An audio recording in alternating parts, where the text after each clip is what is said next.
Добро вечер, Аргумент Плюс, вечерва интервју разговор со Виктор Мизо, председател на Совет за странски инвестиции. Добро вечер. Добро вечер. Има денеска доста настани за коментирање. Најпрво ќе почнам. Денеска во Штип официјално се пушти во употреба, видовме ленти, компанијата Магна. Сега, Мизо, вие бевте дел, нели, од тој настан. Јас прашувам, веќе има коментари, оваа компанија во Штип, со одреден корпус од некои 300 вработени, веќе работи 1 година. Па дури мислам дека и опозицијската СДСМ изреагира дека се работи за инвестиција која почнала со работа во мандатот на претходната влада. Моето прашање е денеска што се случуваше во Штип со оваа компанија, нели ова е во делот на слободните економски зони, ТИРС, како ги велиме. Да, во ТИРС Штип. Да.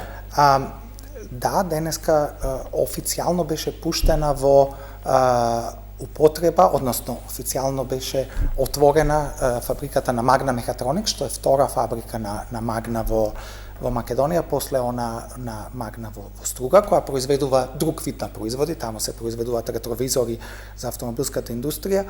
И јас пак би се навратил на сето на привлекувањето на странски инвеститори е долгорочен процес. Не е процес кој трае 1 или 2 години. За Магна, можам и лично да ви кажам, мојот прв работодавач по завршувањето на мој технички студии, значи пред 30 години во Соединетите Американски држави, беше Магна. И од кога јас започнав во помагање на државата во привлекување на инвестиции некаде втора половина на 2007, Магна за мен беше една од компаниите кои навистина беше важни да дојдат тука. И во целиот тој скоро 10 годишен период беа остварени 15 состаноци, без разлика во Канада, во Америка, во Германија, бидејќи различни дивизии на различни места се лоцирани и конечно беше донесена одлуката Магна да започне со работа прво во Струга, а врз основа на успехот и резултатите на Магна во Струга започна и она што денеска формално беше отворено во Штип. Компанијата ги представи сите детали кога ја донела одлуката, на кој начин започнале со работа, кога започнало сериското производство, точно е сега имат нешто над 300 вработени, кажа колку ќе имат до крајот на оваа година и како од после 27-та ќе стигнат до 600 вработувања, но исто така беше презентирано колку долго траел процесот и беше добро, каде што лично се сретнав со неколку луѓе кои беа присутни и во тие изминатите контакти со Магна пред повеќе од 10 години и беа вклучени и за инвестицијата во Струга и во сега во Штип. И фактот што за 3-4 години оваа компанија ќе извезува над 100 милиони евра од Македонија на софистициран технолошки производ е позитивно за нас како држава во секој случај. Апсолутно не се спорни странските инвестиции кај нас, спорни се други сегменти, ќе имаме простор малку и тие да ги прокоментираме, кои редовно кога разговараме се тема нели на дискусија за условите, субвенциите на странските инвеститори, но повторно ќе се задржам околу Магна, бидејќи се повикувам на опозицијата, вели се пуштаат, се сечат ленти на веќе активна странска инвестиција. Што конкретно денеска стартуваше таму, во тие погони? Денеска, колку што јас ја добив поканата пред 2-3 недели, за да присуствувам на церемонијата денеска, тоа значи дека раководството на компанијата, бидејќи тука беа представници на глобално ниво од Магна, мога да земете во обзир дека и во нивните календари треба да најдат можност кога и како и заеднички сите да бидат на едно место за тоа да се случи. Така да од нивна гледна точка претпоставам дека денес било одлучено дека најсоодветно е почетокот на месецов април, можеле сите да дојдат и да го представат ова свеченоста да се направи, да. Но тоа не значи дека активна зборуваме. Бидејќи во овој случај Магна прво започна со пробно производство во браунфилд локација во Велес, па потоа од кога се заврши објектот во технолошко-индустријската развојна зона во Штип, започна со работа и тоа денеска беше представено. Така да јас не би навлегувал во политичко препукување тука, но мислам дека е важно сите да бидеме среќни и задоволни дека дополнително една компанија, бидејќи Магна е навистина на глобално ниво помеѓу првите 3 или 4 компании кои се добавувачи во автомобилската индустрија и фактот што имаат 2 фабрики кај нас во релативно краток временски период, знаејќи кои се случувањата во автомобилската индустрија во Европа, мислам дека тоа е позитивно.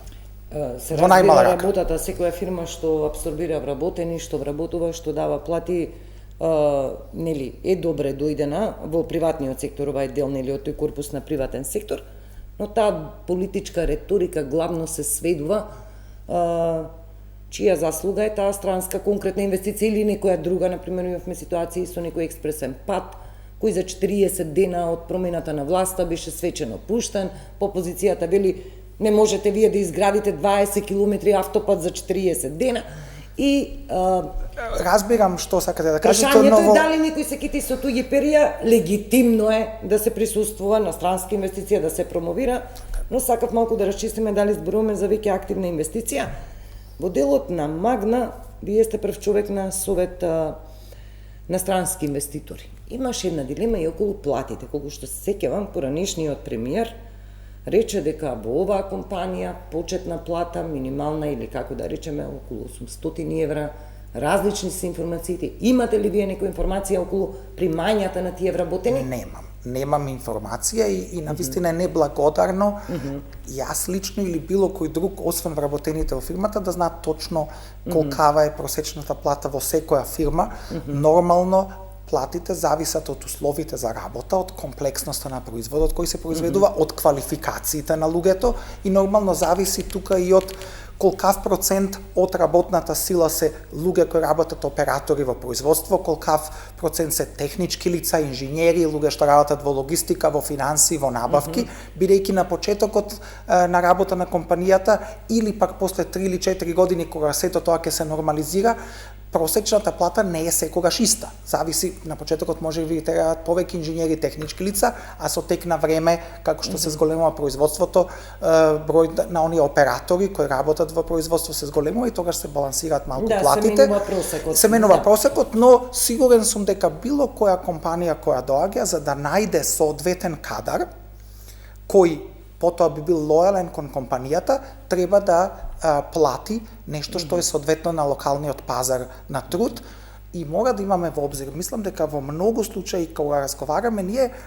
како изолиран пуст остров да ја гледаме нашата држава, да не гледаме што ова значи за големи мултинационални компании кои имаат многу други фабрики за европскиот пазар кои се лоцирани во други земји од Источна Европа, кои се или не се земји членки на Европската унија, во Турција или во Северна Африка, бидејќи сите овие земји се конкуренти кон нас. Да, сака малку да. И мора да знаеме, знаете, по некој ќе рече, ама во Чешка или во Полска толкави се платите. Се согласувам, но тие се земји членки на Европска унија кои се отвориле кон странски инвеститори во случајот на Чешка или Унгарија или Словачка пред повеќе од 30 години. Ќе дојдеме до улогата и тој момент дали е важен или не е важен да сме дел од тоа официјално европско семејство.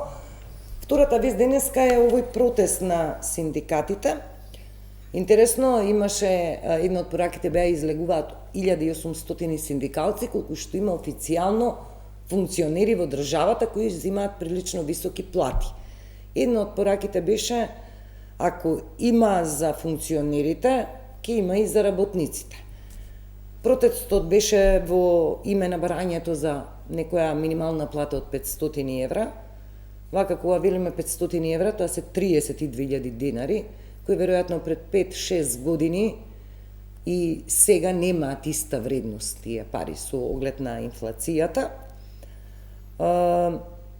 Битката на синдикалците трае, во случајов зголемувањето на минималицот овој месец е донесено без да го помине оној филтер на економско-социјален совет што се толкува како суспендирање на тој механизам во процесот, таму е нели бизнисот и владата и работодавачи и синдикалци. Веројатно ќе ми речете, висината на платата е поврзана со продуктивноста, јас ќе ви речам, висината на платата е поврзана со цените на основните прехранбени производи кои не може да се скрепат со овие 32.000 динари, чисто од аспект на приватен сектор. 500 евра се малку, многу и во кој случај се малку, а во кој случај многу?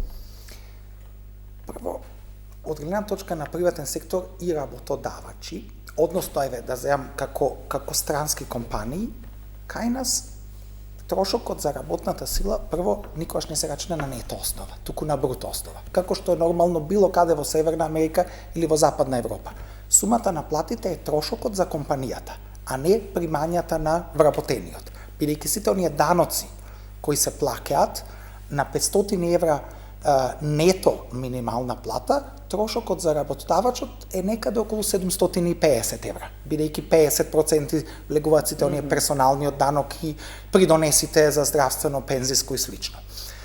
Што е многу, што е малку, по мене, освен она што треба да се даде како минимална дефинирана плата од страна на државата или сите чинители тука, е и што тоа значи на локалниот пазар на труд, но истовремено што тоа значи за продуктивноста и производот кој се креира. Ќе ви кажам зошто. Ние формално, ако не се лажам, некаде минатата недела беше кажана колкава ќе биде сумата на 5 до 12, да не речам 12,5. До последен момент немавме чиста позиција. Како странски компании, најчесто нашето буџетирање се прави крајот на септември, почетокот на октомври од претходната календарска година за оваа година, каде што планираме колкави ќе не се трошат да платите. Не значи дека ние плаќаме минимални плати, но ние сакаме да имаме некаков бафер или да отскокнуваме барем определен процент над минималната плата и така ги дефинираме платите кои одат нагоре. Значи, самата промена на минималната плата не значи секогаш директно влијание. Дури да не ги измениме платите во голем број од странските компании, зголемувањето на минималната плата нема да значи дека ние законски ќе отстапуваме. Но сакаме да сме конкурентни на пазарот, да платиме над минималното за она што се најрудиментарни позиции и нормално сето тоа оди нагоре. Така да прво не навлегувам законското решение, ако не се лажам, пред 2 години беше донесено како некоја формула, методологија и слично.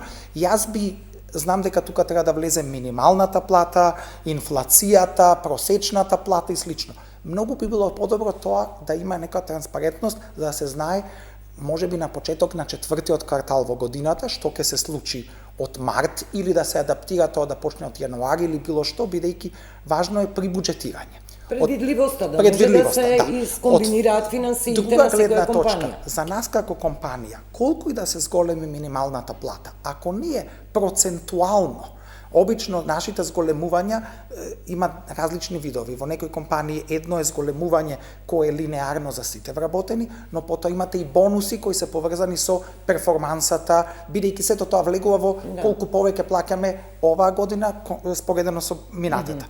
Но важно е да се има во обзир колку ќе е трошокот за плата во една година, да има зголемување на продуктивноста поголем од тој трошок за компанијата. И се случува ли тоа кај нас како тренд? Добро, не можеме да генерализираме, не може, различни форми на индустрии. Апсолутно, значи, но морам да кажам дека тоа е многу важно, бидејќи компаниите кои имаат глобално присуство споредуваат локација со локација. И ако видат дека некоја локација заради да не речам вештачкото зголемување на минималната плата, но минимална плата која е поддржана само од не се тоа нити политички административна мерка е ова на но ако начин. Вие гледате дека вашата продуктивност не се зголемува со иста стапка како што се зголемува платата и ако некоја локација станува помалку конкурентна визави други сестрински фирми, потоа од централата ќе донесат одлуки не велам за затварање на некоја фабрика, но за нови проекти да одат на други поконкурентни локации.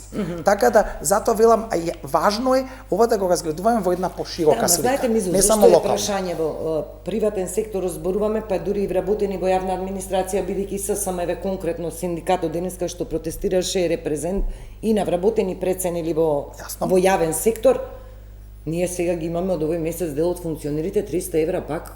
Зголемена плата си ги намалија коефициентите, но гледайте, а таа методологија 300 евра дополнителни. Но гледайте. Добија. Она што значи дали се тоа функционери. Сега ние прашањето ми е дали се државни службеници. Кај нас следливоста на продуктивноста точно е мерлива. Сакам да речам, не знам дали е таму. Веќе да мериме продуктивноста и во јавен сектор. Апсолутно. Не може да бидат изземени функционерите во јавен сектор или оваа методологија вие што велите светската пракса се мери бруто плата и треба така и фирмите си ја пресметуваат бруто плата како расход. Ама да измериме бруто платата на пратениците, доколку ќе дојде до 4000 евра? Бруто плата? Околу 50% над нето платата е бруто платата. 2500-2000 евра, без надоместоци зборувам и останати додатоци, на тие уште се додадат 3500-4000 евра. Гледајте, не кошта пратеник.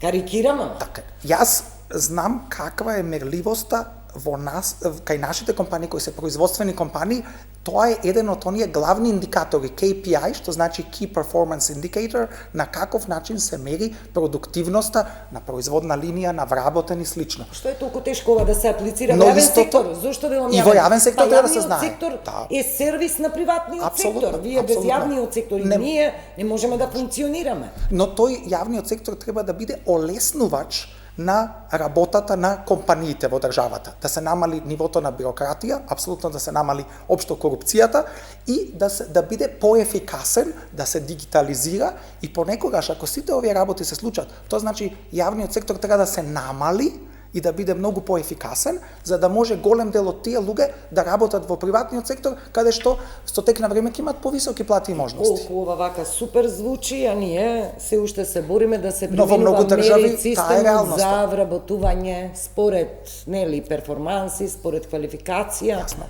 а не според партискиот клуч. Последната анкета што ја направивте во Совет на странски инвеститори, ја запишав многу дека податоци, ама еве некои од генералните, 60% од анкетираните зборуваме странски инвеститори, за ова е 2024 ви објавена, намален број на нарачки, недостаток на работна сила.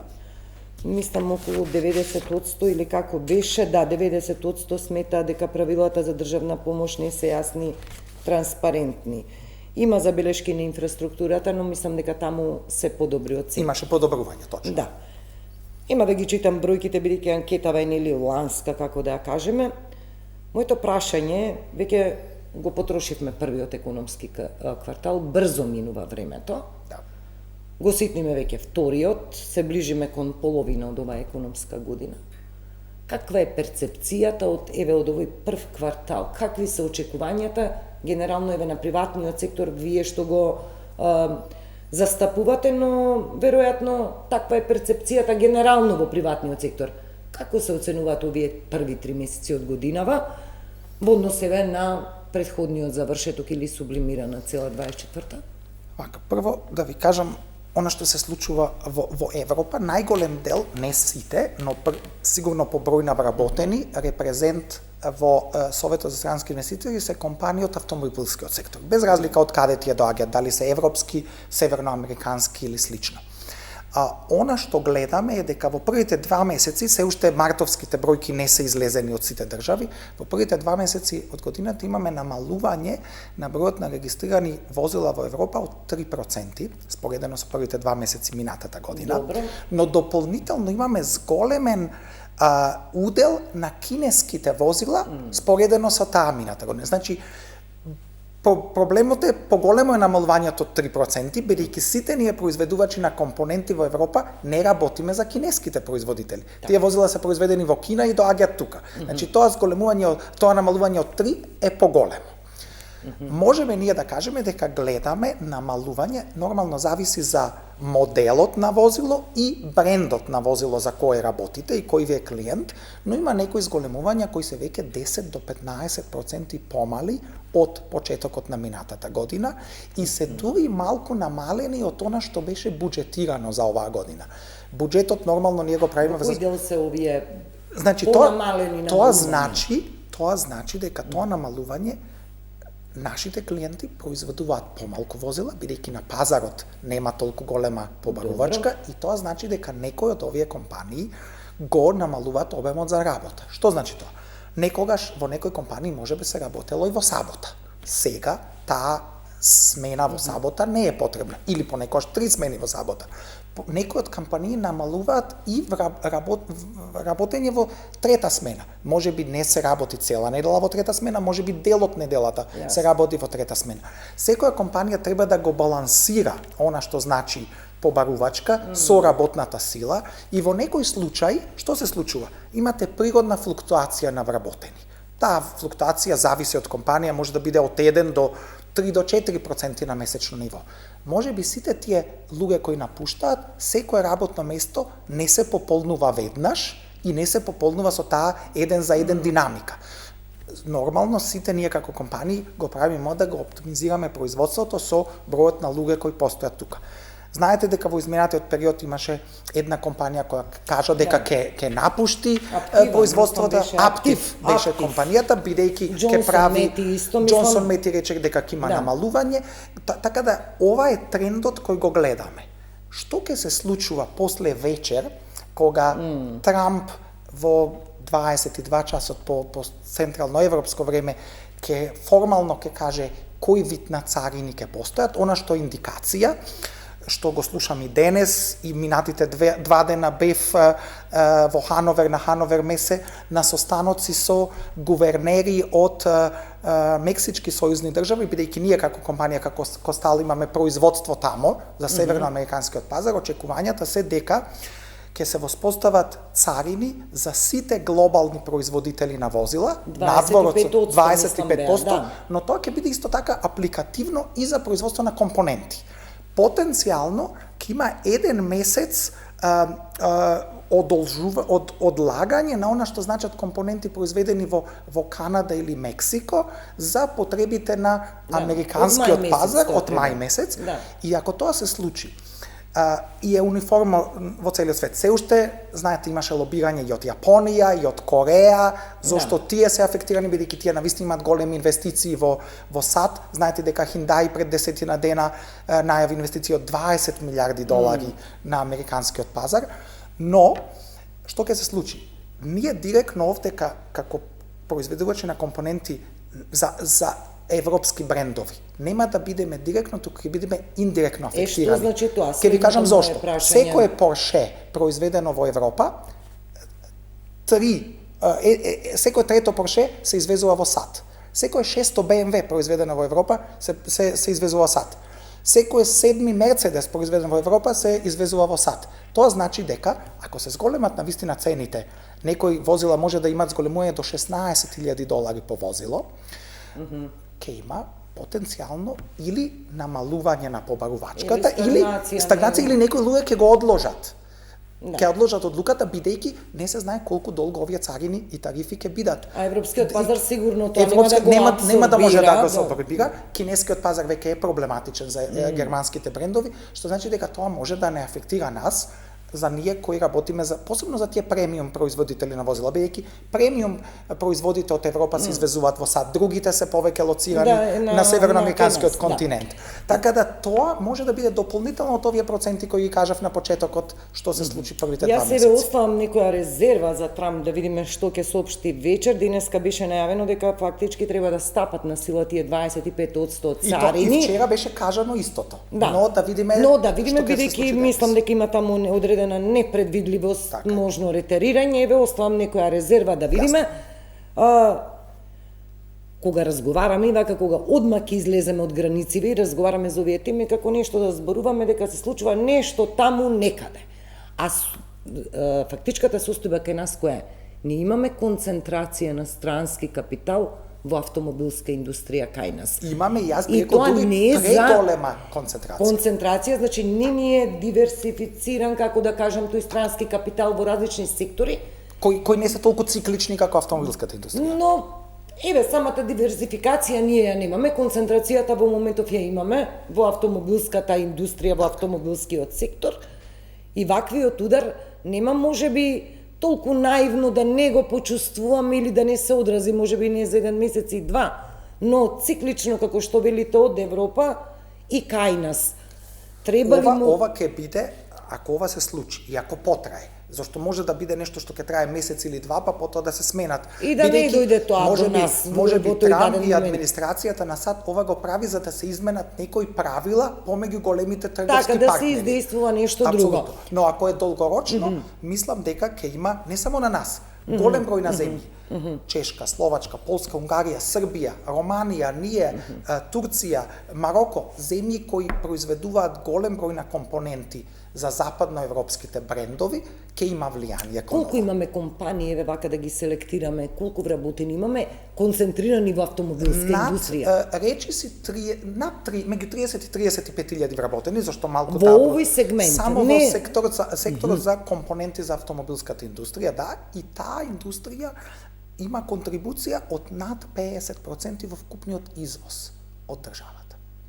Овие бројки преточени еве не посакуваме некое такво сценарио, нели уште оставаме резерва дека можеби нема да се случи и посакуваме да не се случи, но овие бројки кога ќе се преточат во нашата реална локална економија, воопшто не се најдени. Нема да значат дека ќе поминеме без последици. 35.000 вработени и рековте 50% над 50% удел во извозот. Но извозот да кажам, значи девизен прилив за нас некој така во трговската размена. Во трговската размена, да. Бидејќи овој вид на компании влијаат врз намалување на трговскиот дефицит. Бидејќи многу повеќе извезуваат отколку увезуваат. И тие се и најголеми увозници, апсолутно, но се многу поголеми извозници. Но многу е важно да се каже, не секоја компанија од овде работи за или во своето портфолио се само вклучени овие големи брендови, премиум брендови кои се насочени за САД. Ако работите за Stellantis, ако работите за некој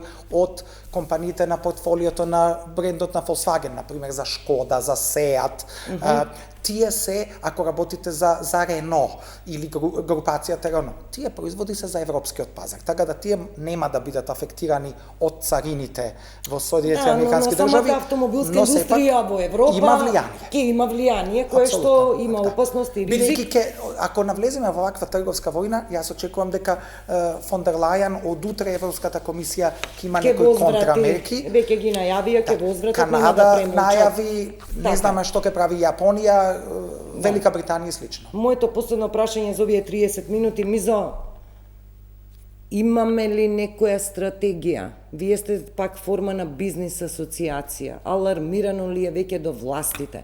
Ние не можеме да правиме една паралелна реалност која е нели добре дојде на сечеме ленти, нови инвестиции. Математиките, бројките покажуваат некои раздека имаме. Ама еве не навлегувам во структурата на тие инвестиции, што значи реинвестирана добивка од нив, што значи вистински капитал, што меѓукомпанијски долг, кој што е најголем удел во странските директни инвестиции. Еве не навлегувам во таа дебата. Вела математички растат странските инвестиции, но дали препознаваме стратегија во овие услови на европски поместувања, а Европа еве ака, ние сме дел од Европа. Не